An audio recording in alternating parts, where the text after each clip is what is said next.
এত গুম খুন করেও আওয়ামী লীগের কোনো অনুশোচনা নেই, মন্তব্য ভারপ্রাপ্ত রাষ্ট্রপতির।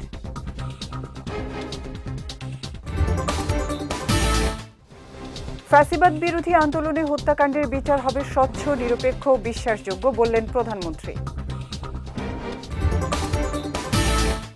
এবং বাংলাদেশকে পরনির্ভরশীল রাষ্ট্র হিসেবে দেখতে চায় না সরকার, জানালেন পররাষ্ট্রমন্ত্রী।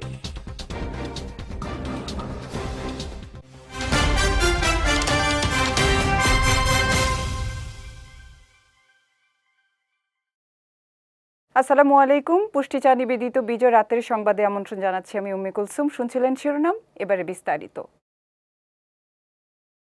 জুলাই গণ অভ্যুত্থান সহ দীর্ঘ প্রায় 17 বছরের শাসনামলে অসংখ্য গুম খুন করেও পতিত ও কার্যক্রম নিষিদ্ধ আওয়ামী লীগের মধ্যে কোনো ধরনের অনুশোচনা নেই বলে মন্তব্য করেছেন ভারপ্রাপ্ত রাষ্ট্রপতি হাফিজ উদ্দিন আহমদ। তার অভিযোগ, অনুশোচনা করার বদলে আওয়ামী লীগ এখনও নানাভাবে দেশে বিশৃঙ্খলা সৃষ্টির অপচেষ্টা করে যাচ্ছে। এ সময় দলটিকে রাজপথে প্রতিহত করা হবে বলে হুঁশিয়ারি দেন তিনি। দুপুরে জুলাই গণ অভ্যুত্থান দিবস উপলক্ষে বাংলাদেশ চীন মৈত্রী সম্মেলন কেন্দ্রে জুলাই যোদ্ধাদের সংবর্ধনা ও আলোচনা সভায় এসব কথা বলেন ভারপ্রাপ্ত রাষ্ট্রপতি। আমরা তো আর আওয়ামী লীগ হতে পারবো না, হতেও চাই না। আওয়ামী লীগের দেখেন, তাদের কোনো অনুশোচনা নাই। এত অন্যায়, অবিচার, খুন, গুম, মানি লন্ডারিং, হত্যা, নির্যাতন, আয়নাঘর, এতে তারা কোনো লজ্জাবোধ করে না তো। আবার বলে যে ডিসেম্বর মাসে আসেন, দেশে এসে পদার্পণ করবেন। আমরা অপেক্ষা করে আছি, আসেন দেশে। দেশে আছেন, দেখা হবে ইনশাল্লাহ রাজপথে। 24-এর গণ অভ্যুত্থানের স্মৃতিচিহ্ন ধরে রাখার জন্য গড়ে তোলা জুলাই গণ অভ্যুত্থান স্মৃতি জাদুঘর উদ্বোধন করেছেন প্রধানমন্ত্রী তারেক রহমান। এর মধ্য দিয়ে এই স্মৃতি জাদুঘরের দুয়ার সবার জন্য উন্মুক্ত হলো। সকালে রাজধানীর শেরে বাংলা নগরে অবস্থিত এই জাদুঘরের স্মৃতি ফলক উন্মোচন করেন প্রধানমন্ত্রী। ফলক উন্মোচনের পর সূরা ফাতেহা পাঠ এবং দোয়া ও মোনাজাত করা হয়। পরে প্রধানমন্ত্রী জাদুঘরের বিভিন্ন গ্যালারি ও প্রদর্শনী ঘুরে দেখেন। তিনি জাদুঘরের সংরক্ষিত নিদর্শন, আলোকচিত্র, দলিলপত্র ও স্মারকগুলো পরিদর্শনের মাধ্যমে জুলাই গণ অভ্যুত্থানের ইতিহাস সম্পর্কে অবহিত হন। এ সময় প্রধানমন্ত্রীর সঙ্গে অন্তর্বর্তী সরকারের সাবেক প্রধান উপদেষ্টা অধ্যাপক ডক্টর মোহাম্মদ ইউনুস, স্বরাষ্ট্রমন্ত্রী সালাউদ্দিন আহমদ, সংস্কৃতি মন্ত্রী নিতাই রায়চৌধুরী, মুক্তিযুদ্ধ বিষয়ক মন্ত্রী আহমেদ আজম খান এবং প্রধানমন্ত্রীর তথ্য ও সংস্কৃতি বিষয়ক উপদেষ্টা জাহিদুর রহমান উপস্থিত ছিলেন। ফ্যাসিবাদ বিরোধী আন্দোলনে হতাহতদের পরিবারের শোকাহত সদস্যদের আশ্বস্ত করে প্রধানমন্ত্রী তারেক রহমান বলেছেন, আইনের যথাযথ প্রক্রিয়া অনুসরণ করে স্বচ্ছ, নিরপেক্ষ ও বিশ্বাসযোগ্য উপায়ে ফ্যাসিবাদ বিরোধী আন্দোলনে সংঘটিত প্রতিটি হত্যাকাণ্ডের বিচার হবে। সকালে রাজধানীর শেরে বাংলা নগরে অবস্থিত জুলাই গণ অভ্যুত্থান স্মৃতি জাদুঘরের আনুষ্ঠানিক উদ্বোধন শেষে জুলাই 36 শীর্ষক আলোচনা সভায় তিনি এসব কথা বলেন। প্রধানমন্ত্রী বলেন, দীর্ঘ 1.5 দশকে ফ্যাসিবাদ সরকারের শাসনে গুম খুনের শিকার হয়েছিল দেশের জনগণ। এ সময় জুলাই গণ অভ্যুত্থান দিবসকে গণতান্ত্রিক ইতিহাসের যুগান্তকারী মাইলফলক বলে উল্লেখ করেন তিনি। প্রধানমন্ত্রী বলেন, আজকের ঐতিহাসিক জুলাই গণ অভ্যুত্থান স্মৃতি জাদুঘর ভবিষ্যতের প্রজন্মের সামনে তাদের পূর্বসূরিদের সাহসী ইতিহাস যেমন তুলে ধরবে, অপরদিকে তাদের সামনে বিতাড়িত ফ্যাসিবাদের মুখোশ উন্মোচিত হবে। এ সময় একটি গোষ্ঠী পরিকল্পিতভাবে দেশকে অস্থিতিশীল করার অপচেষ্টা করছে উল্লেখ করে প্রধানমন্ত্রী বলেন, অহেতুক ইস্যু তৈরির চেষ্টাও করা হচ্ছে। ফ্যাসিবাদ মুক্ত বাংলাদেশে কেউ কেউ অহেতুক ইস্যু তৈরি করে দেশে অস্থিরতা সৃষ্টির অপচেষ্টা শুরু করেছে।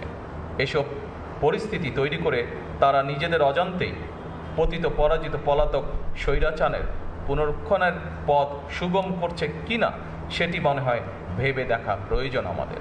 ফ্যাসিবাদ বিরোধী আন্দোলনে যারা হতাহত হয়েছেন, পর্যায়ক্রমে আইনের যথাযথ প্রক্রিয়া অনুসরণ করে সেই বিচার হবে স্বচ্ছ, নিরপেক্ষ এবং বিশ্বাসযোগ্য। জুলাই পরবর্তী বাংলাদেশকে কোনোভাবেই পরনির্ভরশীল রাষ্ট্র হিসেবে দেখতে চায় না সরকার, বরং আত্মমর্যাদা, সক্ষমতা ও জাতীয় স্বার্থকে প্রাধান্য দিয়ে বিশ্ব সম্প্রদায়ের সঙ্গে সমতা ও পারস্পরিক সম্মানের ভিত্তিতে সম্পর্ক গড়ে তোলাই হবে বাংলাদেশের পররাষ্ট্র নীতির মূল লক্ষ্য বলে মন্তব্য করেছেন পররাষ্ট্রমন্ত্রী খলিলুর রহমান। বিকেলে ফরেন সার্ভিস একাডেমিতে জুলাই গণ অভ্যুত্থান দিবস উপলক্ষে আয়োজিত অনুষ্ঠানে পররাষ্ট্রমন্ত্রী কথা বলেন। মন্ত্রী বলেন, জুলাই আগস্ট ছিল বাংলাদেশের ইতিহাসের সবচেয়ে নৃশংস সময়। সেই রক্তাক্ত অধ্যায়ের স্মৃতি ধারণ করেই নতুন বাংলাদেশকে গড়ে তুলতে হবে। আমাদের ছোট ছোট বাচ্চারা যে নির্মম নির্যাতনের শিকার হয়েছেন, প্রাণ দিচ্ছেন, আহত হচ্ছেন, বাইরে থেকে দেখে তো আমাদের স্বস্তি থাকার কথা না। একসময় ইন্টারনেট বন্ধ হয়ে গেল, একেবারে ব্ল্যাক আউট। এরকম ঘটনা কিন্তু আমি কখনো দেখি নাই। এমনকি মুক্তিযুদ্ধের সময়ও কিন্তু এই ঘটনা ঘটেনি। তখন ইন্টারনেট ছিল না, কিন্তু তথ্য প্রবাহ এভাবে বন্ধ করে দেওয়া হয়নি। তো বাংলাদেশের ইতিহাসে এটা ছিল সবচেয়ে নৃশংসতম সময়, একটা সবচেয়ে বড় কালো অধ্যায়। আমরা স্বাধীনতার পরে এই ধরনের একটা সময় দেখতে পাইনি। শেখ হাসিনার অডিও বার্তা এবং তার রাজনৈতিক তৎপরতা নিয়ে ভারতের অবস্থানকে দ্বিমুখী আচরণ বলে মন্তব্য করেছেন বিএনপির সিনিয়র যুগ্ম মহাসচিব ও প্রধানমন্ত্রীর উপদেষ্টা রুহুল কবির রিজভী। সকালে রাজধানীর গুলশানে এক আলোকচিত্র প্রদর্শনীতে অংশ নিয়ে তিনি এ মন্তব্য করেন। সাম্প্রতিক সময়ে ভারত থেকে প্রচারিত শেখ হাসিনার বিভিন্ন অডিও বার্তা এবং ভারতের বিভিন্ন অনুষ্ঠানে দেয়া বক্তব্যের তীব্র সমালোচনা করেন তিনি। এ সময় পতিত ফ্যাসিস্ট যে পালিয়ে গেছে তার রাজনৈতিক বক্তব্য রাখার কি অধিকার রয়েছে কিনা সেই প্রশ্নও তুলেন রুহুল কবির রিজভী। একজন পতিত ফ্যাসিস্ট যে পালিয়ে গেছে তার রাজনৈতিক বক্তব্য রাখার কি অধিকার রয়েছে? যে তাকে ভিডিও বার্তা না দিতে পারলেও অডিও বার্তা দেওয়ার সুযোগ দিচ্ছে। এটা ডাবল স্ট্যান্ডার্ড, এটা ভারতীয় মুখপাত্রের ডাবল স্ট্যান্ডার্ড। ওই যে শেখ হাসিনা বলেছিলেন, আমি এমন কিছু দিয়েছি ভারতকে, ভারত চিরদিন মনে রাখবে। জাতির সামনে প্রতারক হিসেবে সরকার নিজেদের প্রমাণ করছে বলে মন্তব্য করেছেন বাংলাদেশ জামায়াতে ইসলামীর আমির ও বিরোধী দলীয় নেতা শফিকুর রহমান। আজ রাজধানীর বায়তুল মোকাররমের দক্ষিণ গেটে 11 দলীয় ঐক্যের আয়োজিত গণসমাবেশে এ মন্তব্য করেন তিনি। জামায়াত আমির বলেন, 5 মাসে সরকার জনগণের সঙ্গে অনেক বিশ্বাসঘাতকতা করেছে। আরেকটি বিপ্লব অনিবার্য, সবাইকে সেই বিপ্লবে অংশ নিতে হবে। এ সময় জুলাই আন্দোলনের কথা স্মরণ করে বিরোধী দলীয় নেতা বলেন, জুলাই আন্দোলন কোনো প্রথাগত রাজনৈতিক দলের নেতৃত্বে গড়ে ওঠেনি। এই আন্দোলনের নেতৃত্ব দিয়েছে ছাত্ররা। তাদের নেতৃত্বেই শেখ হাসিনার পতন ঘটেছে। গণভোটের গণরায়ের প্রসঙ্গে শফিকুর রহমান বলেন, জনগণের গণভোটের গণরায় পাহারা দেবে বিরোধীরা, এতে কোনো ছাড় দেয়া হবে না। জীবনের বিনিময়ে হলেও গণভোটের গণরায় বাস্তবায়ন করা হবে বলে জানান তিনি। দেশ গড়ার কাজে সাহায্য করবে। এ দেশ আমাদের সকলের, দেশকে আমরা ভালোবাসি, কিন্তু আল্লাহর কসম খেয়ে বলছি, বাংলার জমিনে কোনো ফ্যাসিবাদকে আমরা সহ্য করব না।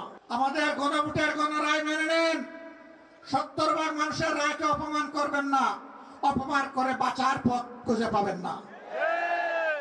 এবং এই দাবি মহান আল্লাহর সাহায্য নিয়ে বিইজনিল্লাহ আমরা আদায় করে ছাড়বো ইনশাআল্লাহ।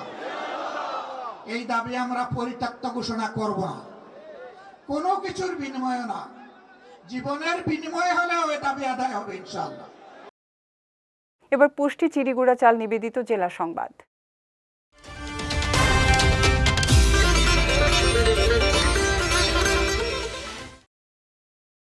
সারা দেশে যথাযোগ্য মর্যাদায় জুলাই গণ অভ্যুত্থান দিবস পালিত হয়েছে। ভোর থেকেই শহীদ স্মৃতিস্তম্ভে জেলা প্রশাসন, আইনশৃঙ্খলা বাহিনী, বিভিন্ন সরকারি বেসরকারি প্রতিষ্ঠান, রাজনৈতিক, সামাজিক ও সাংস্কৃতিক সংগঠনের পক্ষ থেকে পুষ্পস্তবক অর্পণের মাধ্যমে শহীদদের প্রতি শ্রদ্ধা জানানো হয়। দিবসটি উপলক্ষে সিলেট নগরীর রিকাবি বাজারে অবস্থিত জুলাই স্মৃতিস্তম্ভে সিটি কর্পোরেশনের প্রশাসক আব্দুল কাইম চৌধুরী ও জেলা প্রশাসক মোহাম্মদ আবদুল্লাহ আল মামুনের নেতৃত্বে আহত জুলাই যোদ্ধা এবং শহীদ পরিবারের সদস্যরা পুষ্পস্তবক অর্পণ করেন। সাতক্ষীরায় জেলা প্রশাসন, জেলা পরিষদ, জেলা পুলিশ, বিএনপি, সরকারি বিভিন্ন প্রতিষ্ঠান ও জুলাই যোদ্ধাদের পক্ষ থেকে শ্রদ্ধাঞ্জলি জ্ঞাপন করা হয়। চুয়াডাঙ্গা বড়বাজার শহীদ হাসান চত্বরের জুলাই স্মৃতিস্তম্ভে পুষ্পস্তবক অর্পণের মধ্য দিয়ে দিবসের সূচনা করা হয়। জেলা প্রশাসন, পুলিশ প্রশাসন সহ জেলার সকল সরকারি দপ্তরের কর্মকর্তারা জুলাই স্মৃতিস্তম্ভে পুষ্পমাল্য অর্পণ করে জুলাই অভ্যুত্থানের বীর শহীদদের প্রতি গভীর শ্রদ্ধা জানান। এদিকে ময়মনসিংহের ধোবাউড়ায় উপজেলা প্রশাসনের উদ্যোগে যথাযোগ্য মর্যাদায় দিবসটি পালিত হয়েছে। এ উপলক্ষে উপজেলা পরিষদ মিলনায়তনে আয়োজিত আলোচনা সভায় সভাপতিত্ব করেন উপজেলা নির্বাহী কর্মকর্তা মোশাররফ হোসাইন। এছাড়া মেহেরপুর, মানিকগঞ্জ, পটুয়াখালী, কলাপাড়া, পাবনার ঈশ্বরদী, রংপুর, কুষ্টিয়া, নাটোর, কুমিল্লা, ব্রাহ্মণবাড়িয়া, পিরোজপুর, গোপালগঞ্জ, নওগাঁ, ভোলা, বরগুনা, ঝালকাঠি, গাইবান্ধা ও ঠাকুরগাঁওয়ে নানা কর্মসূচির মধ্য দিয়ে দিবসটি পালিত হয়েছে।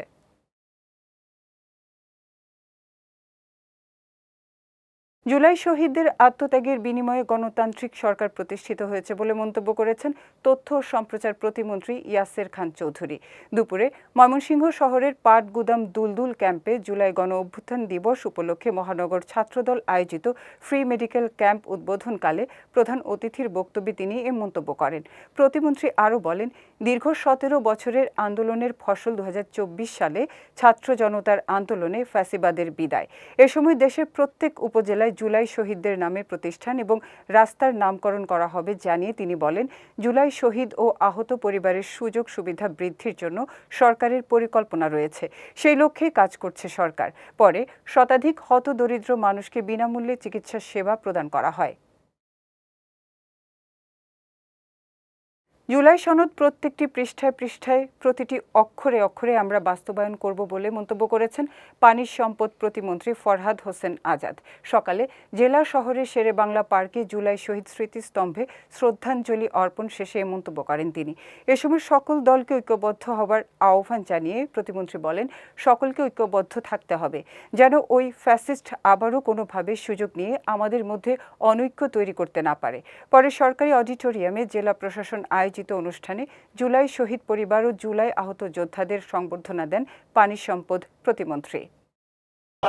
সরকার সেই সময় নির্বাচন ইস্তিহার যে কথাগুলো বলেছেন এবং মহান সংসদে দাঁড়িয়ে যে কথা বারবার উচ্চারণ করেছেন, আমরা সেই সময় সংসদ ভবনের সে দক্ষিণ বেলায় ওই যে জুলাই সনদ আমরা প্রত্যেকটি পৃষ্ঠায় পৃষ্ঠায় প্রত্যেকটি অক্ষরের করে আমরা বাস্তবায়ন করব।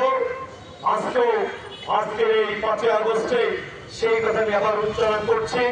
আমাদের দল, আমাদের সরকার, তারেক রহমান সরকার সেই জুলাই সনদের প্রত্যেকটি কথা ইনশাআল্লাহ আমরা বাস্তবায়ন করব। বাণিজ্যমন্ত্রী খন্দকার আব্দুল মুক্তাদির বলেছেন, দেশে বর্তমানে বিদ্যমান জ্বালানি সংকটের মূলে রয়েছে বিগত 17 বছরের সরকারের চরম অব্যবস্থাপনা। আমদানিকৃত গ্যাসের ওপর নির্ভরশীলতার কারণে এই অবস্থার সৃষ্টি হয়েছে। এ সময় বিদ্যুৎ সরবরাহ নিরবচ্ছিন্ন রাখা এবং বিনিয়োগ আকৃষ্ট করতে সরকারকে কিছুটা সময় দেওয়ার আহ্বান জানান তিনি। দুপুরে সিলেট জেলা শিল্পকলা একাডেমিতে জুলাই গণ অভ্যুত্থান দিবস উপলক্ষে আয়োজিত আলোচনা সভা ও শহীদ পরিবার এবং জুলাই যোদ্ধাদের সংবর্ধনা অনুষ্ঠানে প্রধান অতিথির বক্তব্যে তিনি এসব কথা বলেন। সিলেট জেলা প্রশাসন এই অনুষ্ঠানের আয়োজন করে।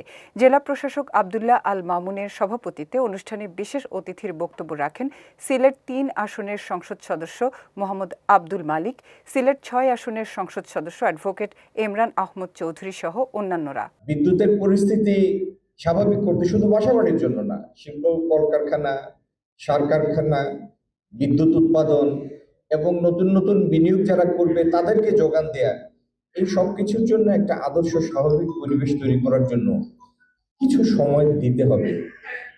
এই সময় আপনি শুধু সরকারকে দিবেন না, এই সময় আপনার নিজেকেও দিতে হবে। এর মধ্যে যদি 2-4 ঘন্টা লোডশেডিং হয়, ঘাম ঝরে স্বাভাবিক জীবনযাপন ব্যাহত হয়, মেনে নিতে হবে যে সেটার জন্য 17 বছর এই কুশাসনের ফলে বা অপশাসনের ফলে আমরা উত্তরাধিকার সূত্রে যেটা পেয়েছি, এটা থেকে বের হওয়ার জন্য এই সময়টা একটা ট্রানজিশন টাইম, এটাকে মেনে নিতে। যশোর বেনাপোল মহাসড়কে অভিযান চালিয়ে 1,10,00,000 টাকার বেশি মূল্যের 5টি স্বর্ণের বারসহ ফারুক নামে এক পাচারকারীকে আটক করেছে বিজিবি। ভোরে যশোর বেনাপোল মহাসড়কের দরগা ফিলিং স্টেশনের সামনে থেকে তাকে আটক করা হয়। বিজিবি জানায়, গোপন সংবাদের ভিত্তিতে 49 বিজিবির একটি বিশেষ দল ভোরে যশোর বেনাপোল মহাসড়কে দরগা ফিলিং স্টেশনের সামনে অবস্থান নেয়।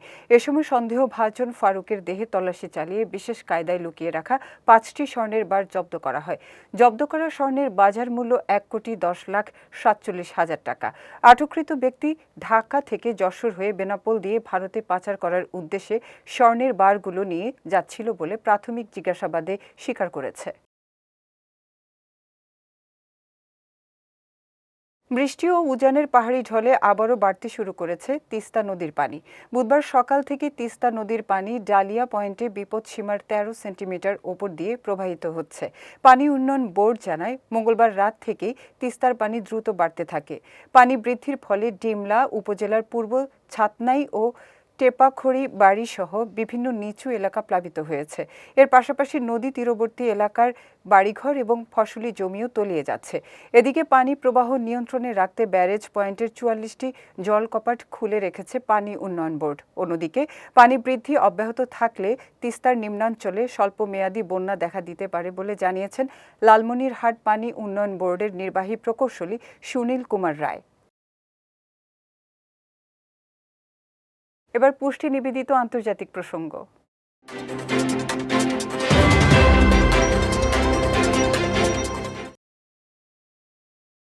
ফেসবুকে ভারতের প্রধানমন্ত্রী নরেন্দ্র মোদীর একটি ভিডিও সাময়িকভাবে ব্লক করার ঘটনায় সামাজিক যোগাযোগ মাধ্যমটির নিয়ন্ত্রক সংস্থা মেটার প্রধান নির্বাহী কর্মকর্তা মার্ক জাকারবার্গকে 3 দিনের মধ্যে প্রকাশ্যে ক্ষমা চাইতে বলেছে ভারতের সংসদের যোগাযোগ ও তথ্য প্রযুক্তি বিষয়ক স্থায়ী কমিটি।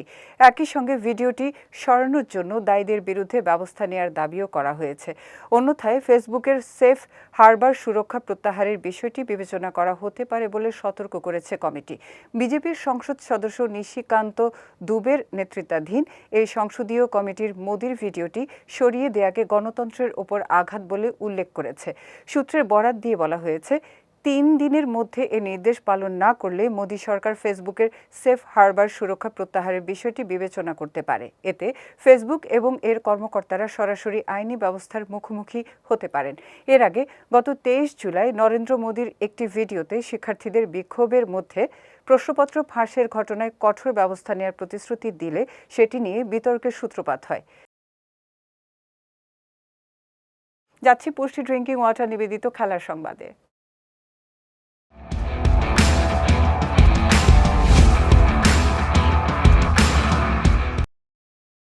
বিভিন্ন ফ্র্যাঞ্চাইজি টুর্নামেন্টে বেশ চাহিদা রয়েছে রিশাদ হোসেনের। তারই ধারাবাহিকতায় এবার দক্ষিণ আফ্রিকার ফ্র্যাঞ্চাইজি লিগ SA-20-তে দল পেয়েছেন তিনি। রিশাদকে সরাসরি চুক্তিতে দলে ভিড়িয়েছে সানরাইজার্স ইস্টার্ন কেপ। সব ঠিক থাকলে প্রথমবারের মতো এই লিগে খেলবেন তিনি। দলটি রিশাদের পাশাপাশি অজি তারকা মিচেল মার্শকেও সরাসরি চুক্তিতে দলে নিয়েছে। SA-20-র পরবর্তী আসর শুরু হবে আগামী 9 জানুয়ারি থেকে, যা চলবে 4 ফেব্রুয়ারি পর্যন্ত। একই সময়ে আয়োজিত হতে পারে বিপিএলও। তাই আফ্রিকান টুর্নামেন্টে খেললে এবারও রিশাদকে ছাড়াই অনুষ্ঠিত হবে বিপিএল। মোহাম্মদ সালাহর আগমনে তুরস্কের উত্তর পূর্বাঞ্চলের শহর ট্রাবজোনে এক ঐতিহাসিক চিত্র দেখা গেছে। চুক্তিতে সই করার আগে ট্রাবজোনস্পোরের ভক্তদের মাঝে আবেগের আগুন জ্বেলেছেন তিনি। বুধবার তুরস্কে পা রেখে সমর্থকদের অভূতপূর্ব অভ্যর্থনা পেয়েছেন মিশরীয় অধিনায়ক। প্রথমে ইস্তাম্বুলে নেমে দলবদলের আনুষ্ঠানিকতার স্বার্থে ট্রাবজোন শহরে যান তিনি। এ সময় হাজারো ভক্ত তাকে অভ্যর্থনা জানাতে আতাতুর্ক বিমানবন্দরে হাজির হন। তাদের অভিবাদনের জবাব দেন তিনিও। ভক্তদের উন্মাদনার মাঝে ক্লাবের জার্সিতে দেখা গেছে সালাহকে। তবে সালাহ ভক্তরা দলবদলের বিস্তারিত জানার অপেক্ষায় থাকলেও এখনও চুক্তির আর্থিক বিস্তারিত জানায়নি ট্রাবজোনস্পোর। জানা গেছে 2 বছরের চুক্তি করবেন মিশরীয় তারকা। অনেকেই সালাহর দলবদলকে তুর্কি লিগের ইতিহাসের অন্যতম সেরা দলবদল হিসেবে গণ্য করছেন। পুষ্টিচা নিবেদিত বিজয় রাতের সংবাদ শেষ করার আগে শিরোনামগুলো দেখে নিচ্ছি আরও একবার।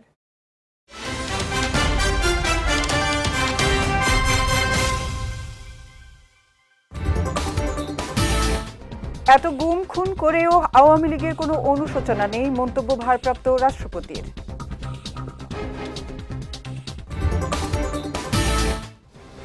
ফ্যাসিবাদ বিরোধী আন্দোলনে হত্যাকাণ্ডের বিচার হবে স্বচ্ছ, নিরপেক্ষ ও বিশ্বাসযোগ্য, বললেন প্রধানমন্ত্রী। এবং বাংলাদেশকে পরনির্ভরশীল রাষ্ট্র হিসেবে দেখতে চায় না সরকার, জানালেন পররাষ্ট্রমন্ত্রী।